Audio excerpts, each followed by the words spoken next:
Now this is the BMW M4 CSL. Now I would like to say that this is the most hardcore M car ever made, but that title belongs to the F82 M4 GTS. But the question I want to know is today, was BMW right to give the CSL badge to the M4, or should they have put it on the M2? Well, we're going to find out today, and I'm going to take this for a good old B-road blast. I'm Max Attavani, and welcome to Driven Plus.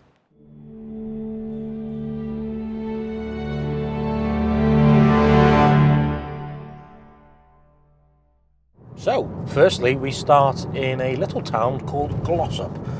And although this car has been made for the Nürburgring because it's got a seriously fast time, in which I'll mention in a minute, it's quite a civilised car. I mean, compared to an F82, let's say the GTS, that comes with a dual clutch. This obviously comes with a ZF8 torque converter. So just cruising around town, it's smooth. You haven't really got that clunkiness that you do have from the F82. You know, it's lovely to drive. And most importantly, it feels so special. I mean, come on, it's a CSL at the end of the day. If it doesn't make you feel special, then this car hasn't done its job. But it's smashing it already. Like, even driving slow, looking in the reflections of the house's windows, looking at myself thinking, I want one. I want one of these cars. Already. I've been in it for 5 minutes and I already want one.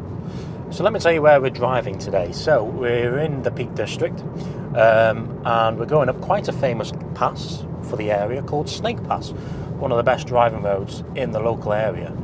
But okay, CSL, let's see what you've got. So we put it in M2 mode. Ooh, put the gearbox in manual, second gear.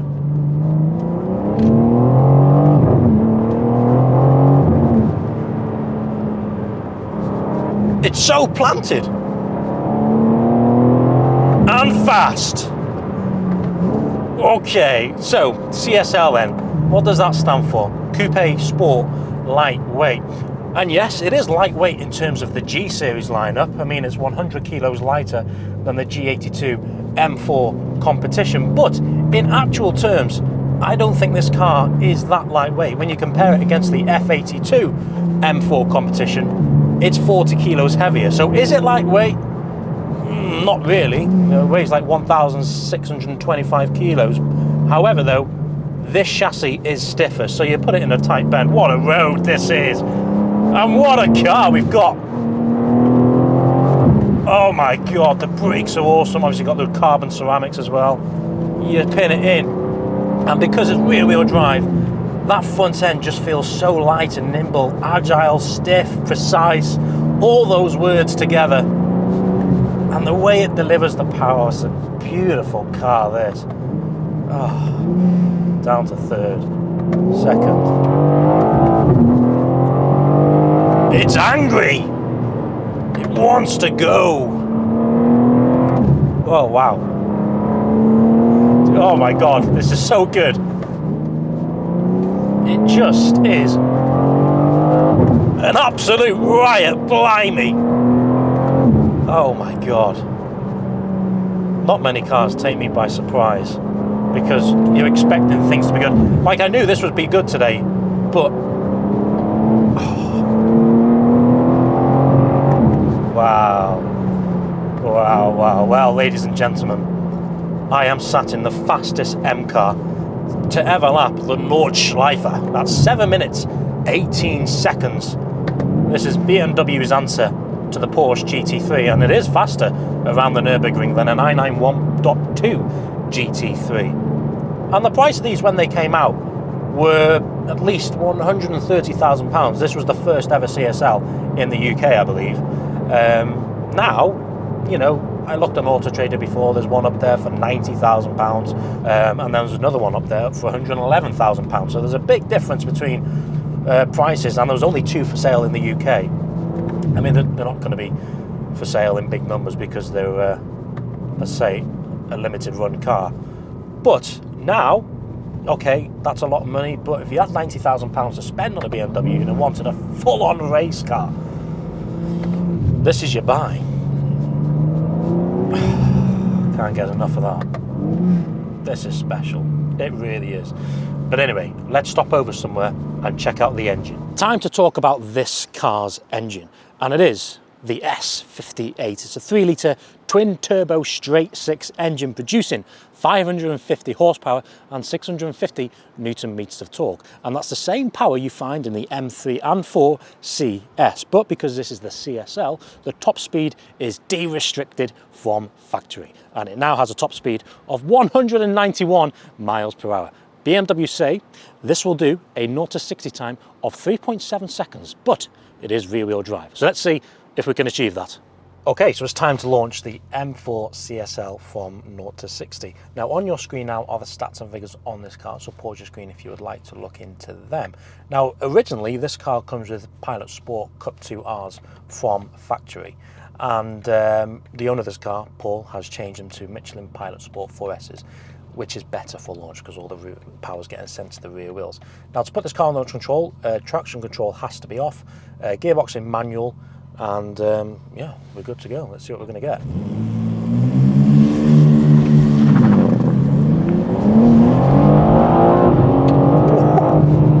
.05. Well, that's the first run. It did struggle for traction a lot then, and the conditions are good today, so we'll go for a second run, and I'd like to see a sub 4 second time. Come on, you can get a good time.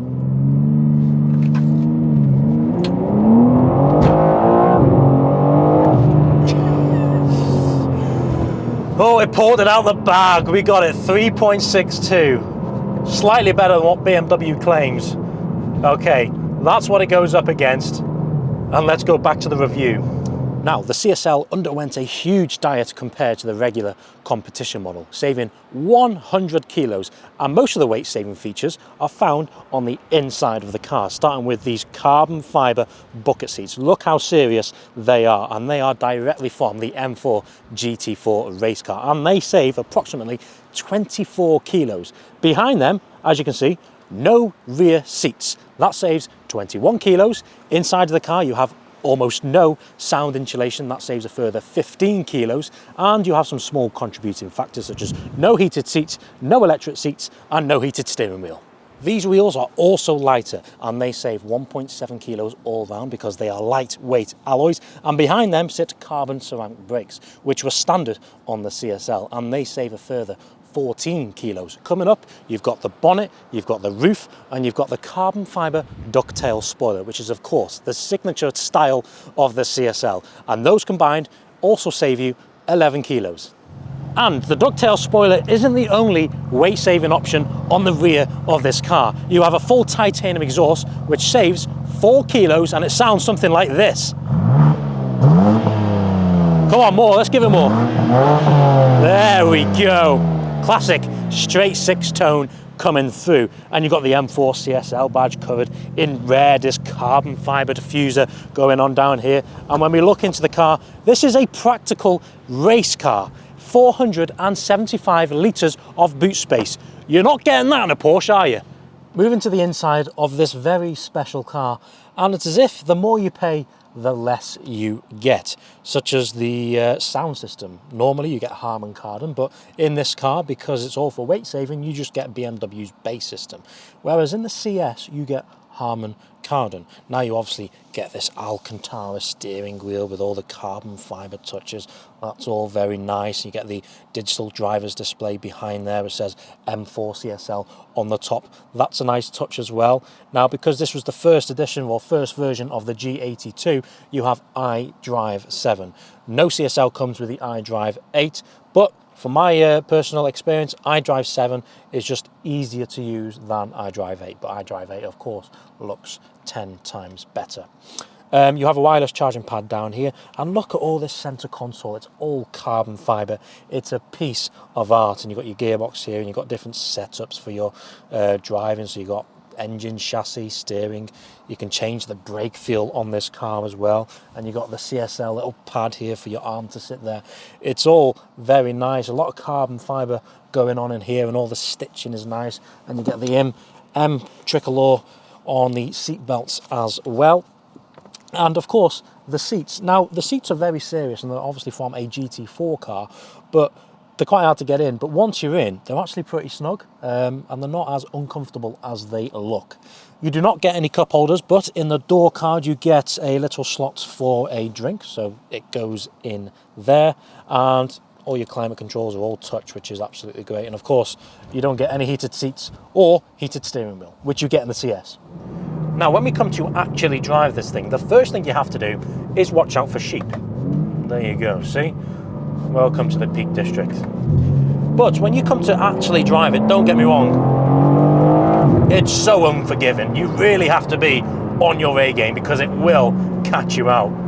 All the power's being sent to the rear wheels. There's no four-wheel drive to help you out. Pure driver's car, this thing. But when it all comes together, oh, it's brutal, but it's so brilliantly engineered. And for me, it's when you pin it into a corner, you feel how tight that front end is. It feels so light, it feels so nimble. Suspension is very firm. That's because this car has been set up for the track, but blimey. Wow, that front end, and a lot of work has gone into this car to give you that feeling, such as all the lightweight stuff which I mentioned before, but all the suspension's been tuned up to deliver you that really engaging drive. And the way it pulls, I mean, just listen to it. It's relentless. And the gear changes are rapid. There's absolutely no delay in changing. And this gearbox is a ZF 8-speed torque converter. And that's the biggest shame about this car. I think that's where the CSL lacks. Don't get me wrong, the gearbox is very good and it's been tuned up to work with the CSL. But bear in mind, BMW built this car for the ultimate driving experience, the engaging drive. And what you don't do is put a torque converter in it. As I said, it's very good, but this car was crying out for a dual clutch. Easily. If they put a dual clutch in this car, it would have been, bang, the icing on the cake, because you just get a more engaging drive from a dual clutch, the way it bangs into gear. I mean, this does very well to kind of, you know, make you feel like you're driving a dual clutch, like you change gear and it bangs. Listen, I think that's fake. BMW putting the noise in there. And the downshifts are good, but yeah, it's just missing that dual clutch. And whenever I see an M4 CSL or M4 GTS, M3 CSL on the road, I'm more interested in them than a Porsche. And I'll tell you why, because people's first instincts when they buy a sports car, they think, oh, I'll go and buy a Porsche. It's like the easy option, it's like the easy choice. You know, and £130,000, you can easily go buy a GT3 or GT4 RS. So I want to know why people chose to go, no, I'm going to buy an M4 CSL, because it's different, it's rarer, and I think it attracts more attention, because when you see a Porsche, you just sometimes think, oh, it's another Porsche. And when you see an M4, okay, you know, at first glance, for people who don't know about cars, they're just going to think it's an M4. But for people who do know about cars, when they see an M4 CSL as opposed to a GT3, I just think it's got more presence because you hardly see them. And for the same money when these were new, £130,000, you could have also got yourself into a 718 Cayman GT4 RS. And that car obviously comes with that 4-litre naturally aspirated flat 6 engine from the GT3, and it's sat right behind you as well. And, you know, for me, a mid-engine sports car does feel special. But one big difference between this and the Porsche is that you are sat lower in the Porsche, so you do get that much more of a race car feel in the Porsche. However, this is more practical. Yes, it's a little bit hard to get in and out because of the bucket seats, but you don't buy this car because it's practical. So I think if you want a proper driving experience you can take on track, I'd buy the GT4 RS. But if you want something a bit bigger, probably a little bit more comfortable, and it still provides you with a good driving experience, then buy the CSL. And the fact that these are cheaper in the second-hand market now as well. So for regular viewers of the channel, you would have known that I've recently tested a G82 M4 CS, right? And if you want to watch my video on that car, click on the pop-up banner now. So after driving this today, which one would I buy? Would I buy a used CSL, because you can't buy these new anymore, or would I go and buy the new CS? I would go and buy the new CS because you get the same horsepower, pretty much the same exterior look, minus the ducktail spoiler, which is a nice touch, by the way. I gotta admit, you get less focused bucket seats. There's not much difference in driving experience. Yes, it's a little bit heavier, but the big difference for me is the four-wheel drive aspect. I prefer rear-wheel drive, but I just think the M4 CS is more clinical in putting the power down, and I think a car like this actually suits X-Drive. This like I said before, you've got to be on your A game. You've got to be on it at all times, whereas the CS is a little bit easier to drive at high speeds. So yeah, however though, I mean, if I've got in the used car market, what a buy these are. Do I think this will have the same legacy as the M3 CSL, you know, the original E46 one? No, and it's not this car's fault, it's BMW's fault, because of the E46 generation M3, it was just either standard M3 and then they brought out a special edition CSL. Those were the only two cars. Yes, they did an M3 CS as well, but that was only for the UK market. Whereas in this G series, you've got the M3 Saloon, you've got the M3 Touring, you've got the M4 Competition, M3 Competition, there's so many things. And they've gone and brought out an M3 CS, M4 CS, M3 CS Touring, and obviously the CSL.